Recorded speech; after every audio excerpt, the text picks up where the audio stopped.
and welcome back, my fairies. I am Matsuyorific, and today we are back with episode 9 of Pokemon Horizons.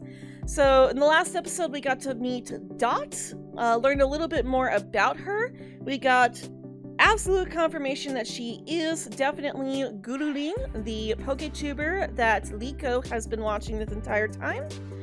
And she and Roy actually got to talk to Dot a little bit, so that was some pretty good progress for them. This next episode is actually titled Arrival in Paldea, so we should actually be arriving in Paldea. Hopefully we'll get to meet Liko's grandmother. So yeah, without further ado, I'm gonna go watch the episode and I will be right back. Oh, what an emotional episode. So this episode does see us finally arriving in Paldea, but we don't get to meet Liko's mother in this episode, but we do get to meet her dad. So they arrive and Liko is hit with the realization that, oh yeah, this was their goal, was to return her to her home. So yeah, so she's hit with the realization that, oh yeah, her adventure is over, her journey is over. This was the end of her journey, is returning home.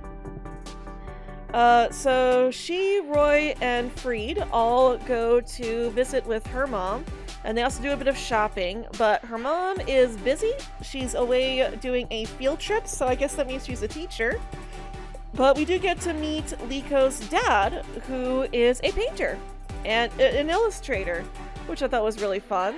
Nice nod to, oh gosh, I can't remember the name of that short, but there was that episode, the Blossom short, with that young aspiring trainer whose parents were, both aspiring champions, and then she meets a little Nidoran and gets to go on a journey at the end that everyone was hoping we would get to see a full series of, and which unfortunately didn't happen.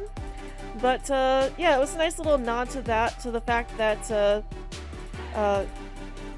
her, or was that the one? So I'm pretty sure I remember one of her parents was an illustrator in that. Oh no, that's not it. It was Chloe's mom is an illustrator. That's right. I was thinking of completely the wrong thing there.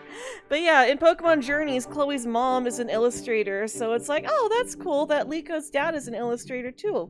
And he draws Pokemon for picture books, which Roy was really excited for. So he got to go look at all the picture books. And then Liko goes to her room and realizes that Sprigatito's not there. So she wanders around the house looking for Sprigatito, and then overhears a conversation that her dad and Freed are having about how her dad was actually kind of worried about her and how she was going to do while on a journey with the Rising Bees. Which gets Liko thinking a bit more about, what she's gonna do and everything. It's like she wants to continue traveling, but she's also worried about how her father's worrying about her. But she instead just focuses on looking for Sprigatito, whom she's able to find in the living room, but Sprigatito does not want to listen to her. It doesn't want to come with her, because she's basically jealous of their pet Fido, that already has a strong bond with Liko. Just comes straight up and starts, begging for attention from Liko because he misses her. It's like just like any pet would. But that makes Sprigatito jealous, so she decides to just, go off on her own and sulk. And she doesn't even listen to Liko when she tries to get her to come back to the ship with her. So she's like, okay, well, I'm just gonna go back to the ship. I'll leave Sprigatito here overnight and we'll be back in the morning. Which has her father confused. Is like, wait, what? You're going back? So he was like assuming that she would be staying. And she goes back to the ship and she talks with some of the other crew members, and they tell her, it's, even though your dad is worried, what really matters is what you want to do. And Dot also finds out about Liko's hesitancy to stay in Paldea. So she leaves Liko a little drawing showing Liko and Sprigatito all happy on the airship, which is really cute. Also, earlier in the episode when they first left, I forgot to mention this, Dot puts her costume out, which Liko then sees the next morning because she spends the night thinking about what it is that she wants and how she can express herself to her father. And when she leaves early to go talk to her father, she notices the Nidorina costume. Is like, wait, is that? No, I can't think about that right now. But that's Liko's first clue that Dot is Gururin. So hopefully next episode, she'll actually be able to confront Dot about that and actually learn the truth. That would be awesome. But, yeah, so she heads back home, but on the way, she runs into a Lechonk that sniffs out the coffee beans that Liko picked up for her dad, and tries to steal them from her. So Liko runs after it, and Sprigatito can sense that, Liko's in trouble, so she goes off to find Liko, and manages to help drive off the Lechonk and get Liko's stuff back.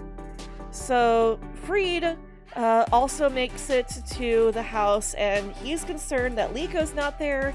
Her dad's concerned that Liko's not with Fried, but they continue their conversation from the other day, and talking about, how much Liko has grown and, how much her dad's been worrying about her, but he's at least glad to see that she's doing all right. And he's just surprised, that's, the thing that all parents do. It's like, oh, your kids are just growing up so fast right before your eyes. It's like, yeah, the last time you saw Liko, she was just super shy and introverted and couldn't really express herself to people. And now she's a lot more open. She's making friends and speaking her mind, and she has her Pokemon now too. So she's almost a different person. And I don't normally talk about the eye catches, but I do really like how they use the eye catches this episode. The first eye catch shows Liko in her school uniform, and then the second eye catch shows her in her traveling outfit, which to me felt symbolic of how far she's come. So first we get to see, how she was at the very beginning in episode 1, and now we see how much she's bloomed, how much she's come out of her shell.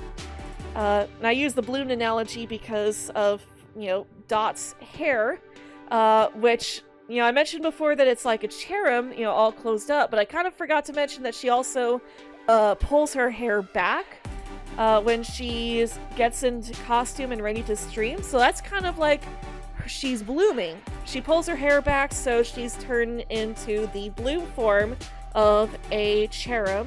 But then when she's not in costume and not recording for PokeTube, she's, back inside of her petals and shut off again.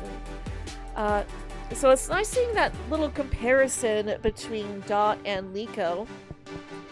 And Roy also asks Liko's dad a bit about the Black Rayquaza, and he mentions, I believe they mention, I believe they use the Japanese names, but I believe he's talking about Artazon, and I can't remember the English trainer's name, but the grass-type trainer.